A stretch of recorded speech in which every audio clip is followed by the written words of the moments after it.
बोलिए विष्णु भगवान की जय। आइए भक्तों, आज हम श्रवण करते हैं 11वां अध्याय। पुरुषोत्तम मास 10वें अध्याय तक हमने श्रवण किया है, परंतु आज श्रवण शुरू करने से पहले एकादशी के दिन हम श्री कृष्ण भगवान की वंदना से प्रारंभ करेंगे। सभी भक्त कमेंट बॉक्स में श्री कृष्ण का जय जयकार लगाकर वंदना का श्रवण शुरू करें। आइए मेरे साथ। वसुदेव सुतं देवं कंस चाणूरमर्दनं देवकी परमानंदं कृष्णं वंदे जगद्गुरुम्। अर्थात वासुदेव जी के पुत्र राजा कंस और चाणूरमल को मारने वाले माता देवकी जी को परम आनंद देने वाले और जगत के गुरु ऐसे श्री कृष्ण भगवान को मैं नमस्कार करता हूँ। प्रभु को नमस्कार करने के पश्चात हम 11वां अध्याय प्रारंभ करते हैं। आपने अभी तक पिछले अध्यायों में द्रौपदी के पिछले जन्म के बारे में पढ़ा और वही हम आगे सुचारू रूप से चलाएंगे। तो सुनिए आगे द्रौपदी के साथ क्या हुआ। आइए शुरू करते हैं 11वां अध्याय। आप सुन रहे हैं अमृतवाणी। नारद जी कहने लगे, हे मुने, सब मुनियों से भी महाकठिन ऐसा कौन सा तप उस कुमारी ने किया, सो हमसे कहिए। श्री नारायण कहने लगे, वह बाला सनातन शिव का अत्यंत उग्र तप करने लगी, जिसके सर्पों के आभूषण नंदी भृंगी से सेवित 24 तत्वों और 3 गुणों से स्तुतित किए गए महा 8 सिद्धियां और प्रकृति जटा मुकुट से शोभित भाल में अर्घचंद ऐसा शिव को उद्देश्य करके वह बाला ग्रीष्म ऋतु के सूर्य में पंचाग्नि में स्थित हो दुष्कर तप करने लगी। अर्थात यह बाला द्रौपदी का जो हम पुनर्जन्म पूर्व जन्म पढ़ रहे थे, वही ये बाला है। यहाँ पर हेमंत तथा शिशिर ऋतु में ठंडे जल में स्थित मुख जल के ऊपर इस प्रकार दिखाई देती रही, जैसे नल के ऊपर कमल शोभायमान होता है। उसका ऐसा उग्र तप देखकर इंद्र महा चिंता को प्राप्त हो गया। हे अर्जुन, सब देवताओं को और महर्षियों को सराहने योग्य ऐसे उग्र तप में प्रवृत्त हुई कन्या को 9000 वर्ष बीत गए। फिर पार्वती पति शंकर भगवान ने इसके तप से प्रसन्न होकर अपना अगोचर रूप दिखाया। उस रूप को देखकर वह कन्या झटपट खड़ी हो गई, मानो उसके देह में प्राण आ गए हों। तब से उसका शरीर जो दुर्बल हो गया था, मानो हष्ट पुष्ट हो गया। उस बाला ने नम होकर श्री शंकर भगवान को नमस्कार किया। जिस प्रकार आज हम सब ने श्री कृष्ण भगवान को नमस्कार किया है, क्या आप सभी ने कमेंट बॉक्स में श्री कृष्ण भगवान को नमस्कार किया है? बाला ने शंकर भगवान को नमस्कार किया और विश्व वंदित श्री शिव जी का मान सोपानचार से पूजन किया। उनकी स्तुति करने लगी।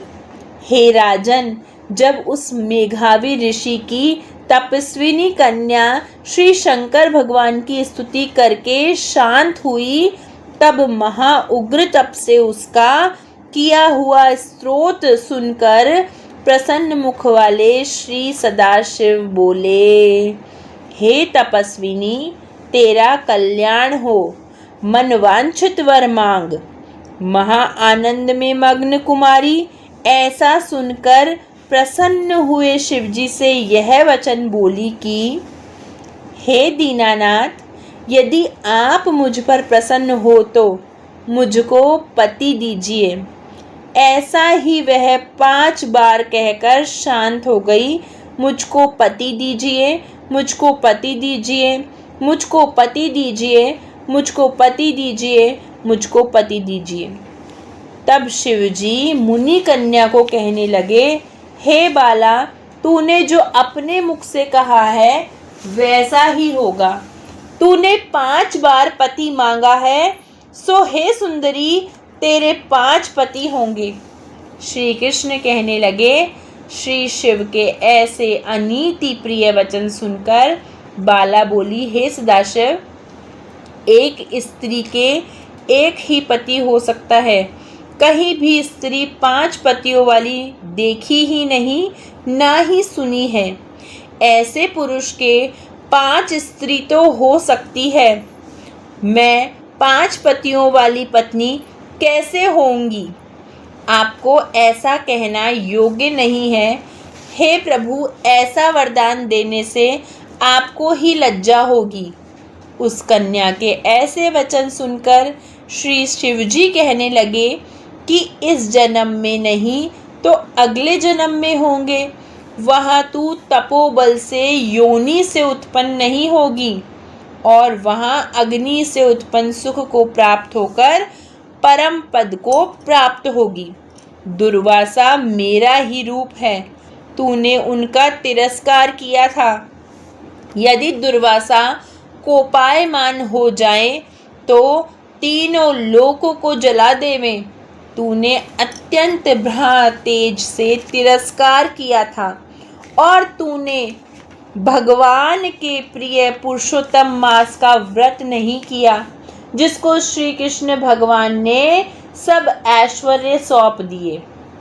हे बाला, मैं ब्रह्मादिक देवता और नारदादिद तपस्वी जिन भगवान जी की आज्ञा नहीं टाल सकते, तूने उनको नहीं पूजा और उनका अनादर भी किया। जब दुर्वासा ऋषि ने तुझे कहा कि तुम अधिक मास का पूजन व्रत करो तो तूने अधिक मास का तिरस्कार किया, दुर्वासा ऋषि का तिरस्कार किया, इसलिए तेरे 5 पति होंगे। हे बाले, जो पुरुषोत्तम मास की निंदा करता है वह घोर नरक में जाता है। उसके विपरीत कभी भलाई नहीं हो सकती उसकी। जो पुरुषोत्तम मास के भक्त हैं वह पुत्र, पौत्र और धन से युक्त हैं। इस लोक तथा परलोक की सिद्धि को प्राप्त होते हैं। हम सब देवता भी पुरुषोत्तम की सेवा करते हैं। इस प्रकार कहकर श्री नीलकंठ महादेव तत्काल अंतर्ध्यान हो गए। तब वह बाला चकित रह गई। सुत जी कहने लगे, हे ऋषियों, सदाशिव के अंतर्ध्यान होने से उस कन्या को भी चिंता हो गई। इति सिद्धम। आगे की कथा अध्याय हम कल श्रवण करेंगे। देखिए मित्रों, पूरी कथा और पूरा फल, अधूरी कथा और अधूरा फल, इसी तरह अपनी अपनी करनी और अपना अपना फल है। ज्योतिष कहता है कि मनुष्य अपने ही कर्मों का फल प्राप्त करता है। कर्म कैसे फल देता है, यह इस प्रसंग से मैं आपको समझाती हूँ। एक दिन एक राजा ने अपने 3 मंत्रियों को दरबार में बुलाया और तीनों को उपदेश दिया कि एक एक थैला लेकर बगीचे में जाएं और वहाँ से अच्छे अच्छे फल जमा करें। तीनों अलग अलग बाग में प्रविष्ट हो गए। पहले मंत्री ने कोशिश की कि राजा के लिए उसकी पसंद के अच्छे अच्छे और मज़ेदार फल जमा किए जाएं। उसने काफ़ी मेहनत के बाद बढ़िया बढ़िया और ताज़ा फलों से थैला भर लिया।